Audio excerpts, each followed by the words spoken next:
That, and we'll start with our first witness in any manner that you would like. Thank you. Good afternoon, Madam Chair and members of the committee.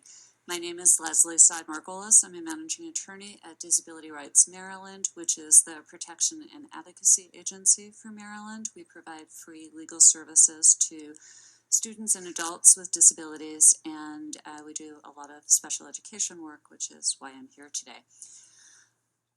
I know that this bill has been connected with burden of proof and due process hearings, and I do want to make a point that very, very, very few parents of children with disabilities end up in due process, but all parents of children who have disabilities who are receiving special education go through the IEP process. And what this bill really is intended to do is to address what really is a structural inequity in the IEP process. What happens if parents don't agree with a recommendation of the IEP team? The only recourse they have to stop that decision from happening is to request a due process hearing and trigger what's called a stay put provision. Stay put keeps everything in place until the end of the due process proceedings. The reality is most families can't do that. They don't have the resources to get experts, they don't have the resources to get an attorney, and so decisions get made. And what happens often, and we hear this a lot from parents, is that they go to an IEP meeting, they don't necessarily like what the team is recommending, but the team's response is, well, if you don't like it, take us to due process, or you don't like this, sue us. So families have really very little leverage in the special education process, and they're not really the partners in the process that the law intends them to be. The law does not intend absolute equality. The IEP team makes decisions, and parents do have due process as recourse. But what this bill is intended to do is give parents more of a voice in the process, and to give them a voice on decisions that really matter. The decision about whether a child moves off the diploma track to a certificate track or to a program that is not a credit-bearing program. The decision about whether restraint or seclusion is used with a child, and you will hear more about that with another bill later this afternoon. The decision about change in placement are key decisions that often affect the course of a child's life. Parents ought to be able to have input into those decisions and to be able to stop them if they disagree. Do they stop them and have absolute veto? No. If the school system feels that strongly, the school system can choose to utilize dispute resolution processes. This only gives parents more of a voice, not a veto. Thank you.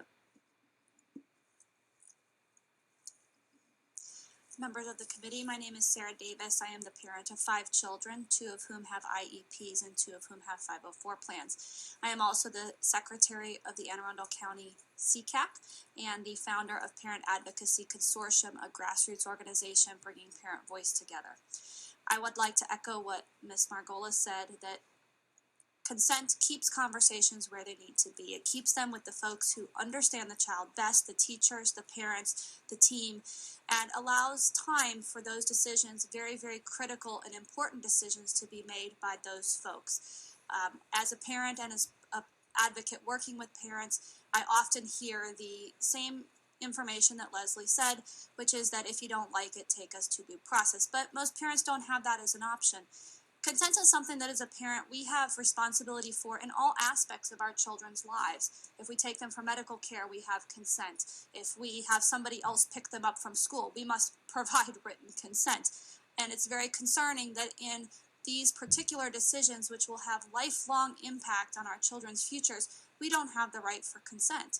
And if you're a parent, as most parents are, as we are, as a military family with one income, and we don't have the financial resources to spend $35,000, $40,000 on a special ed attorney, we get stuck with whatever decision it is, even if as parents we feel that decision is detrimental to our children. So it undermines our God-given responsibility of protecting our children's rights. So we urge your support for this bill. Again, this bill is coming to you in an altered form from the last time that you heard it. It reflects our desire as parents to collaborate with the team. We do not feel ourselves to be the expert in all areas of our children's needs. We are not the educational experts. We're not the speech therapy experts. We want to work with the team. However, we are the experts on the people our children are and the people they will become, and our voice needs to count as strongly as the other members of that team. So thank you very much for your time, and I urge you to give a favorable report to this bill.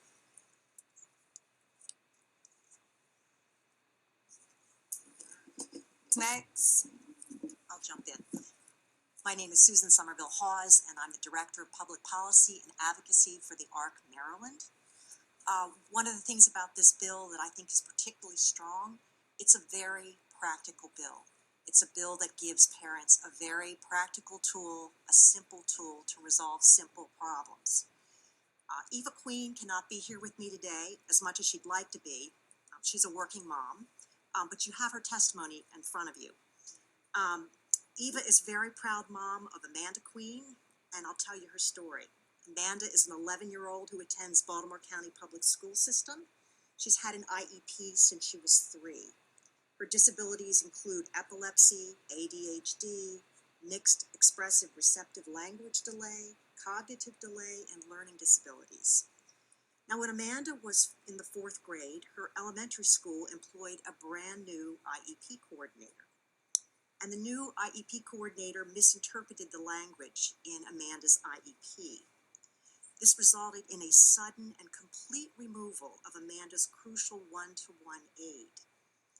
At this time, her parents started receiving very unusual notes from her teachers. The note said, "Amanda is shutting down. Amanda is becoming more aggressive. Amanda won't respond to directions." But this was not the Amanda that the parents recognized. These parents sure got plenty of notes from the teachers, but what these parents did not get, because Maryland law currently doesn't require it, was written notice of the sudden termination of Amanda's crucial one-on-one services. Had the parents gotten this simple notice that this bill would require, they would have been notified in writing, given the opportunity to meet with the new IEP staff person, and given the opportunity to object to the staff member's mistake of terminating Amanda's one-on-one aid. If Senate Bill 710 had been law, Amanda's parents could have resolved this mistake right at the meeting with perhaps one telephone call. But instead, these parents did not know about the action affecting their daughter, had no opportunity to consent or object to this action, and Amanda's behavior became aggressive, and she fell way behind in her educational goals. There are hundreds of Amandas out there, and there are hundreds of Evas out there. So I would urge the committee to really make a difference for them by giving Senate Bill 710 a favorable report. Thank you. Let me just very quickly talk about Amanda for a second. Yes. So although the teacher was sending these notes about Amanda was falling behind and Amanda was becoming more aggressive, Right. did they not know that they had terminated her services? Oh. They did not attribute any of her aggressive behavior or her falling Very good behind to the fact that they had removed the services and had not notified the parent. That is exactly what happened. And the parents, just by coincidence, found out that that was the problem, and it was after the behavior of their child at home had changed so much as well. So it was a mistake that could very easily have been fixed if this was a law. I mean, it would be, it's just obvious if you're going to change it, you would notify the parent instead of sending all these notes that's negatively impacting the child and the child's behavior. So I just didn't understand why they would be even writing the notes when they had yet to tell the parent why her behavior and why she was not learning, because they know they had taken away those services that she needed. Yes, I agree. Okay, thank you. Next.